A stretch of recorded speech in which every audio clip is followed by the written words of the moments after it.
Good morning, students. This is 11th standard botany video class, video 1. In this video, we are going to start the new unit 4, plant anatomy. In this unit, first we are going to see the structural organization of a tissues, that is tissue and tissue system. In this lesson, we are going to see the characteristic feature of meristematic tissue and their theories proposed by different scientists. The tissue system, that is epidermal tissue system, fundamental tissue system and vascular tissue system. Dear students, this topic and all you already studied in the 9th standard. Once again, they are given in the detailed manner in this lesson. Dear students, see the chapter outline: meristematic tissue, permanent tissue, tissue system, epidermal tissue system, fundamental tissue system, vascular tissue system, comparison of primary structure. So these are all the topics we are going to see in this video lesson. So first we are going to see meristematic tissue. So what is meristematic tissue? Meristo is a Greek word which means divisible.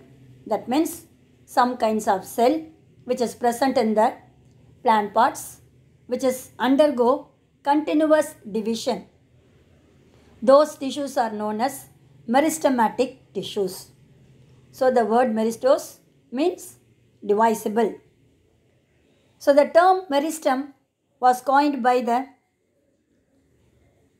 scientist C. Nageli in the year 1858. He is the first scientist who termed the word meristem in the year 1858. The characteristic features of meristematic tissue is the important 3-mark and 5-mark question. Kindly make a note in your textbook. So the first topic is the meristematic cells are isodiametric. So isodiametric means both the sides are flattened like a coin. That is said to be isodiametric, and they may be oval shape, that is round, spherical, somewhat oblique, or polygonal in shape. So the meristematic cells are isodiametric, oval, spherical, or polygonal in shape. Then at the center of the meristematic tissue, it contains dense cytoplasm, dense cytoplasm, and a single clear nucleus, that is said to be a prominent nucleus. In some of the meristematic cells, generally vacuoles are present. These vacuoles are smaller in size or it may be absent. So vacuoles are present in smaller size. Sometimes it will be absent. The cell wall of the meristematic cell is very thin, elastic, that is expandable. The cell wall is made up of cellulose. You already studied. Plant cell wall is made up of cellulose. Likewise, this meristematic cell is also made up of, cell wall is also made up of with cellulose. So these cells are very active and undergo division. So that's why they are given. These are most actively dividing cells. Then these meristematic cells are self-perpetuating. Perpetuating means it has the capacity to produce another kind of meristematic cell. That is said to be perpetuating. Self-perpetuating means they are producing new type of meristematic cell automatically within the old not within the, sorry, from the older cells. Older cells are produced the newly formed meristematic cells. So this is said to be different characteristic feature of tissues. That is meristematic tissue is a very, very important 3 mark and 5 mark question. Next topic is classification of meristem. Dear students, so this meristem has been classified based upon the position, that is in which place they are located, origin, in which region it will be produced, the functions of the meristematic cells, and also division nature of a meristematic cells. They are divided into different types. See, this is the structure of different types of meristem. So this is the longitudinal section of a stem which are showing the different types of meristem. At the tip of the shoot apex, that means stem tip, contains apical meristem. So apical means tip or terminal. So there is a apical meristem. Next one, intercalary meristem, which is present in the internodal region. Next one, lateral meristem, which is present in the longitudinal position. So these are all the different types of meristem. On the basis of position in plant body. So based upon the position, the meristem divided into 3 regions. Position means apical meristem, tip, intercalary nodal region or internodal region, lateral meristem in the lateral side or longitudinal side. Longitudinal means straight line. Dear students, this is the first classification based upon the position. Meristem is divided into 3 types: apical meristem, intercalary meristem, and lateral meristem. First one, apical meristem. I told you it is present in the tip of the stem and root. So the function of this apical meristem is to increase the length of a plant. So at the starting stage, plants are at least 1 to 3 feet in height from the ground level. Then after that, it will be increasing in their length. Tall trees is also there, isn't it? So how it will be taken place means due to the function of apical meristem. So this is called as primary growth. That means first growth. That is said to be primary growth. Next one, intercalary meristem. So these tissues are, I told you, which is present in the internodal region, and also they are occur between the mature tissues. So the meristematic tissues are having the young one and also mature tissues. So between the mature tissues, this intercalary meristem is present.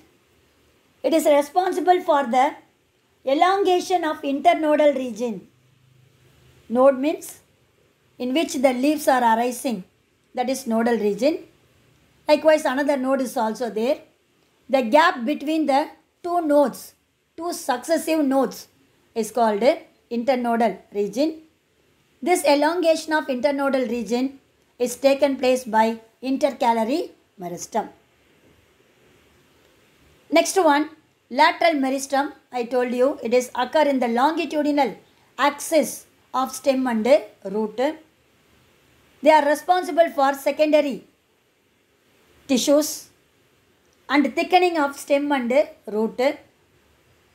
Example, vascular cambium and cork cambium.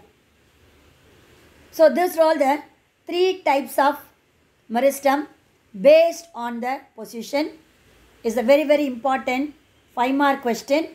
For that, you have to draw the diagram I showed in the previous page. So another classification is based on the origin. The meristem is divided into primary meristem, that is first formed meristem. Another one is the secondary meristem, that is later formed meristem. First one, primary meristem. It is derived from the embryonical stage, that means from the embryo, and differentiated into primary permanent tissue. So primary permanent tissue means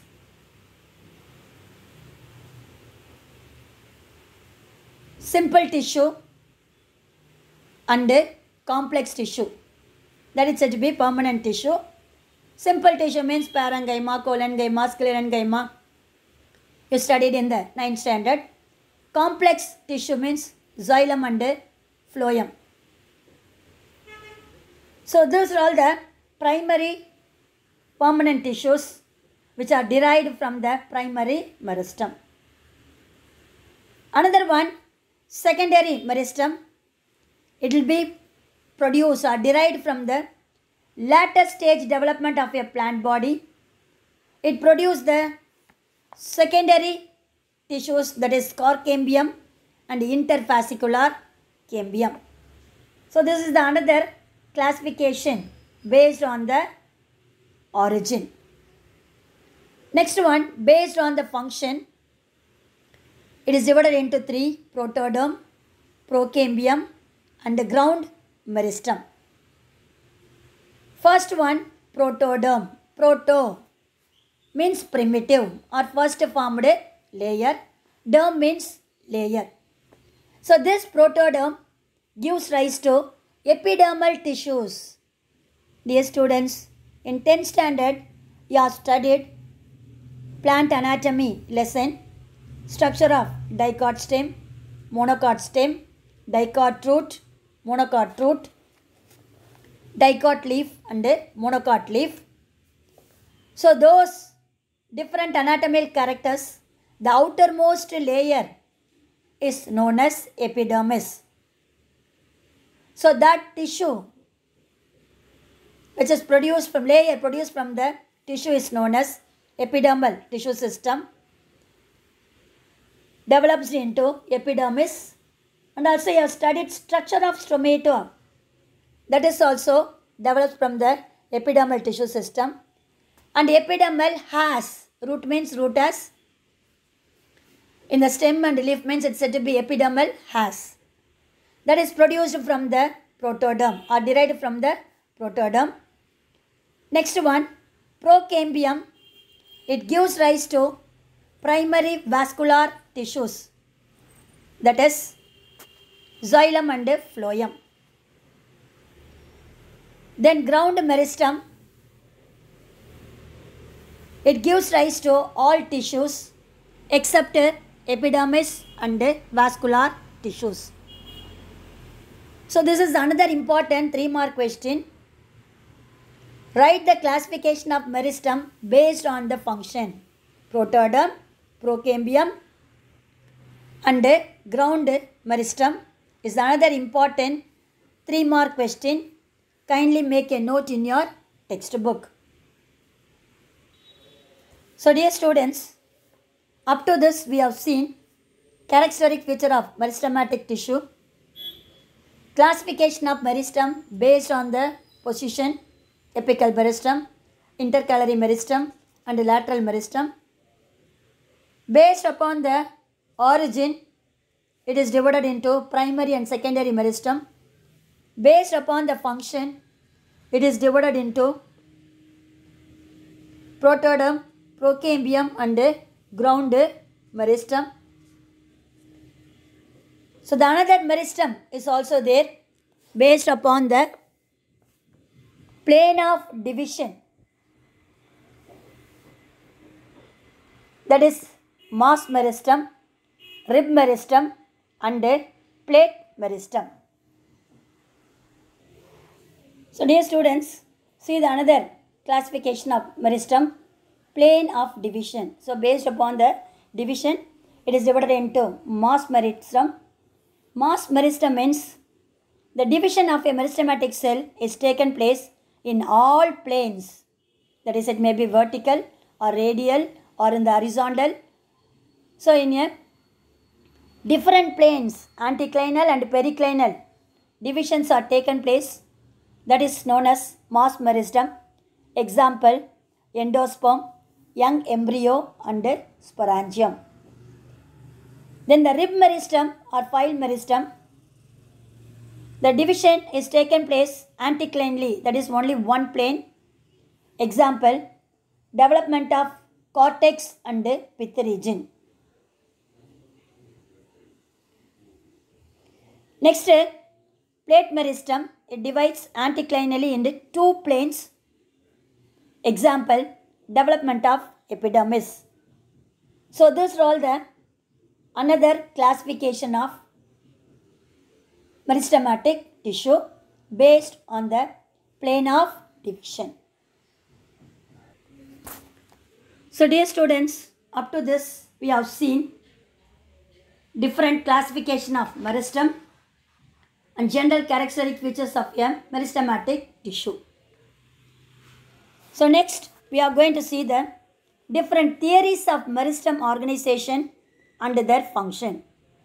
So what are all the theories of a meristem? We are going to see in the next topics. Many anatomists illustrated root and shoot apical meristem theories based on the number of and arrangement. So based on the number and arrangement of, they are illustrated shoot and root apical meristem theories. So dear students, those theories and their explanation we will see in the next video class. God bless you. All the best, children.